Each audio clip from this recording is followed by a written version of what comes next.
Hi, this is Mayur and you are listening to Love Your Business podcast. This podcast isn't about magical tactics on running the business that makes you bored and tired. Instead, it's about how to love your business so that you can enjoy doing it and enjoy more time for yourself.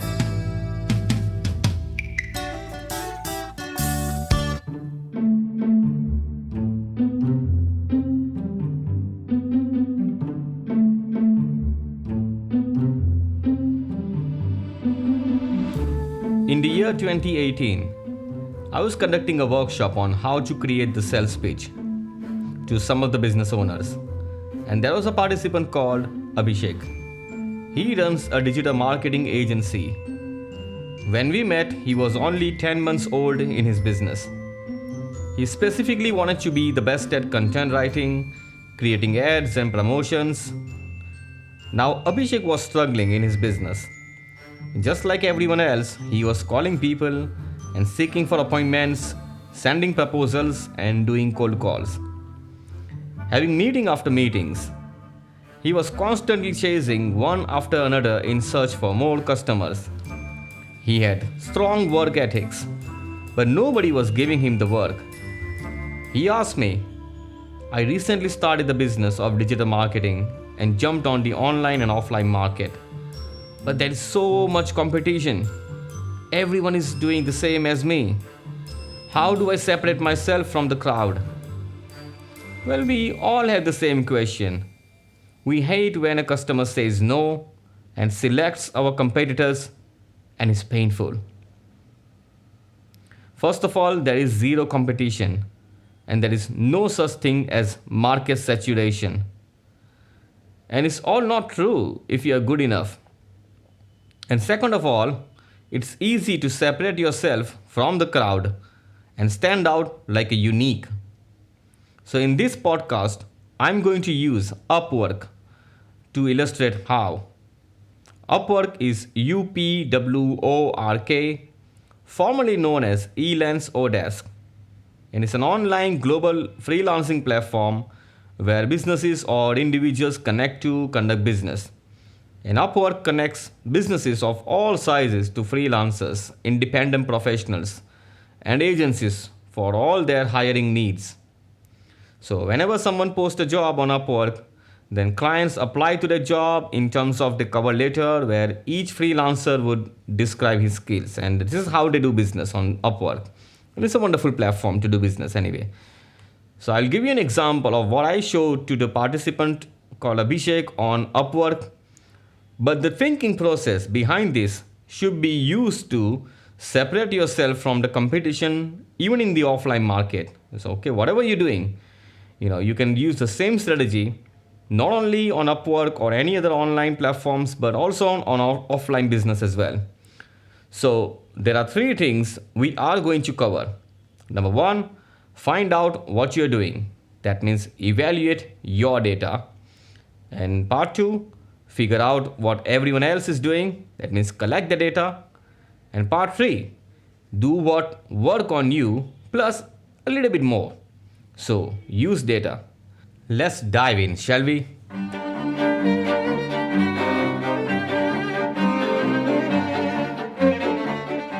So let's say you are going to a place which is about 100 kilometers or miles away from where you are now. You know where and how exactly you are supposed to reach. So you pack your bags, you fill up the gas, you make sure your car is in good condition or not, and you set your destination's location on GPS or Google Map, whatever. But what's the first thing you need to do to start your journey? You need to know where you are now. You can't move until you know what's the next turn or direction you need to go to. We can't go on a ride without knowing where we are now. So in the same way, in business, you need to know where do you stand in the market. One very important question you should ask is, what's your offer? So if you don't know what you are selling, then what are you going to propose to customers? People fail at marketing is because the customers don't understand what you are selling to them. Then they stop listening to you. In my book Offer Craft, I have given the 8 ingredients that are required to create an offer. If you miss out any of these ingredients or components, your offer will be too weak. If you haven't read, go to Amazon and buy the ebook Offer Craft. You will know how a powerful offer is created. Now find out what's your offer. What are you selling? What problems can you solve? What do you promise? How are you going to deliver? I asked that participant Abhishek to do the same. You also need to write down what you can do as well as what you cannot do. So, prepare the list. Okay? Find out what you can do and what you cannot do. So, that takes us to the second part.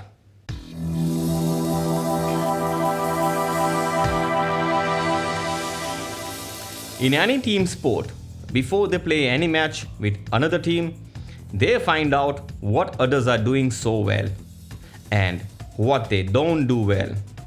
They analyze the past and current performance of each of the players of the opposite side. They look at the data and do a lot of planning. The sports games that we watch is not an accidental event. It's the result of painstaking and time-consuming plans. They don't play randomly to win. That's the kind of planning and brainstorming we need to do to win. That will give you uniqueness in the market. So, how are we going to do it? Let's find out what I shared with Abhishek, and it worked really well. Put yourself in the shoes of a client on Upwork, okay, or any offline market, but just think that you are your customer. I mean, really do it. You can create 2 types of account called freelancer and clients account on Upwork. From the client account, you are posting this job. In this case, like in the case of Abhishek, I asked him to post a general content creation or copywriting job. That means he's looking for some content writers and copywriters. Now, if you don't know what is copywriting, the spelling is COPYWRITING.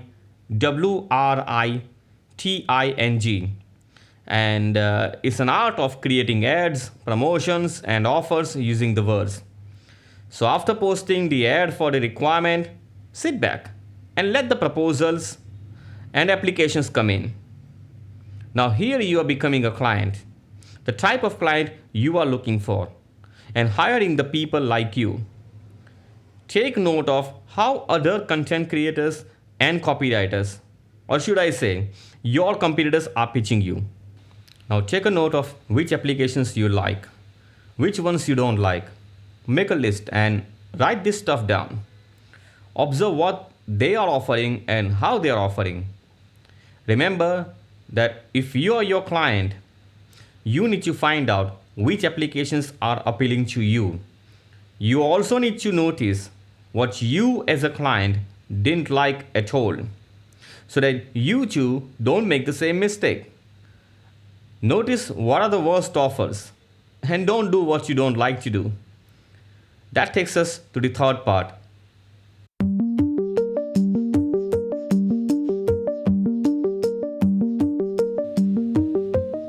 Imagine you are going for shopping. You want to buy a pair of formal shoes. You're not too fussy about specific brand. You just want to buy a nice pair of shoes. You go to different shops in a shopping mall. They all are showing similar or slightly different shoes. If you're not too brand conscious, you get confused.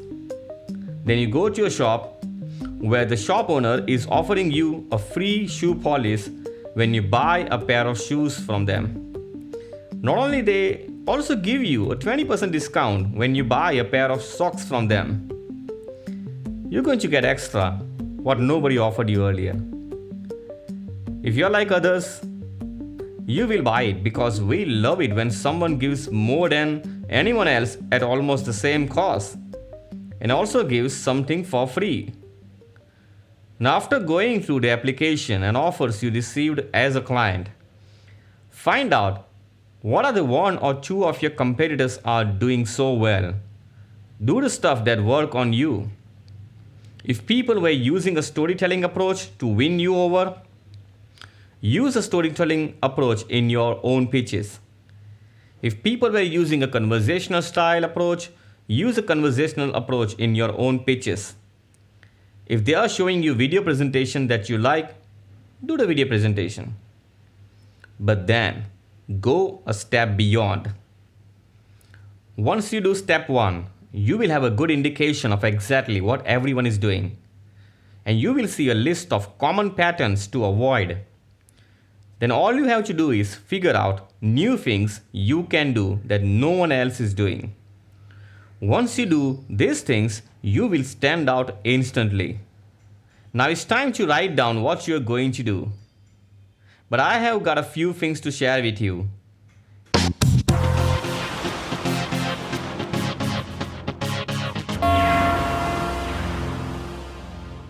And here are a few ideas to get you off and running. Instead of replying with a full text proposal like everybody else, shoot a quick personalized video and submit it alongside your proposal. And it's more personal, real, and different. This alone will win you a bunch of clients. And here's a hint for you. My students and customers have done something very similar with their highly targeted cold emails and attracted up to 30% more response. You can also offer bonuses.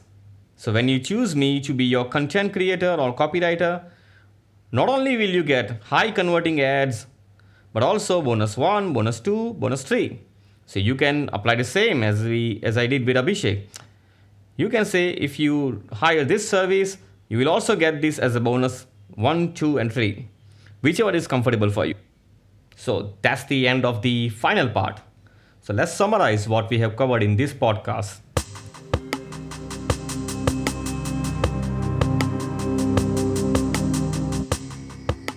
So in our business, we see many people do the same thing as we do. So how can we stand out from the crowd and stay ahead of the competition? Now, we cover 3 things. Firstly, find out what you're doing. You need to know where do you stand in the market. Ask yourself, what's your offer? If you don't know what you're selling, then what are you going to propose to customers? People fail at marketing is because their customers don't understand what you're selling to them. And then they stop listening to you. So what are you selling? What problems can you solve? What do you promise? How are you going to deliver? Write the answers to these questions and also find out what you can do as well as what you can't do. So prepare the list. Then in the second part, figure out what everyone else is doing. Now you become a client you're looking for and post a requirement of a person who does the same work as you do. You can post online. We talk about the example of Upwork, but you can do offline too. So take a note of how your competitors are pitching you and take note of which applications you like and which ones you don't. Make a list, write this stuff down. Observe what they are offering and how they are offering. Remember that if you are your client, which applications are appealing to you. You also need to notice what you as a client did not like at all, so that you too don't make the same mistakes. Notice what are the worst offers and don't do what you don't like to do. That takes us to the third and final part. Do what works on you plus a little bit more. So we love when someone gives more than anyone else at almost the same cost and also gives something for free. Now, after going through the application and offers you received as a client, find out what are the 1 or 2 of your competitors are doing so well. Do the stuff that work on you. Use the style that you like. It can be their storytelling, presentation, video, etc. But then, go a step beyond. Once you do step 1, you will see a list of common patterns to avoid. Then all you have to do is figure out new things you can do that no one else is doing. Once you do these things, you will stand out instantly. Go the extra mile. Keep going to deliver where your competitors stop. That takes us to the end of the podcast. So, What's happening in my world?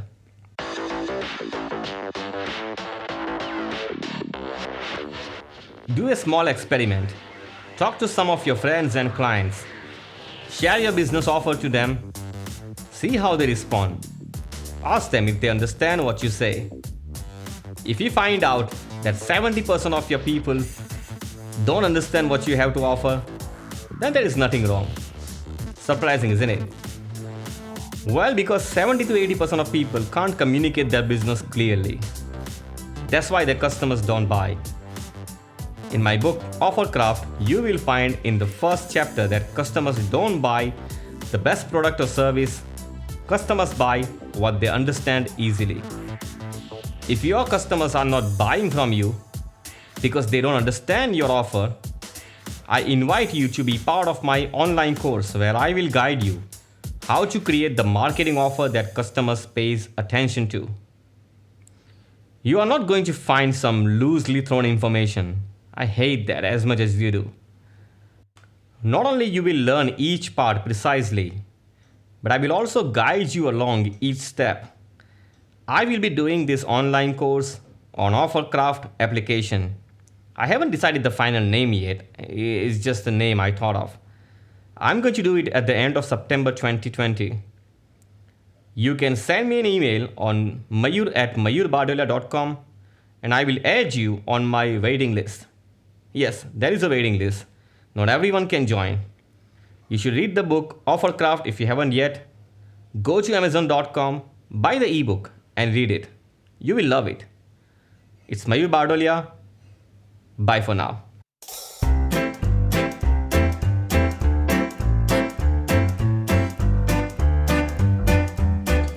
Still listening? If you haven't subscribed to my podcast and newsletter, go to mayurbadolia.com/subscribe. Once you subscribe, you will get my free ebook, One-Liner Report. The One-Liner Report will show you how to explain your business so that your customers listen and understand in just 1 minute. You will also get more podcasts full of new ideas, free articles, offers, announcement, and free goodies. You should subscribe if you haven't yet. So go to mayurbadolia.com/subscribe. It's Mayur Badolia signing out.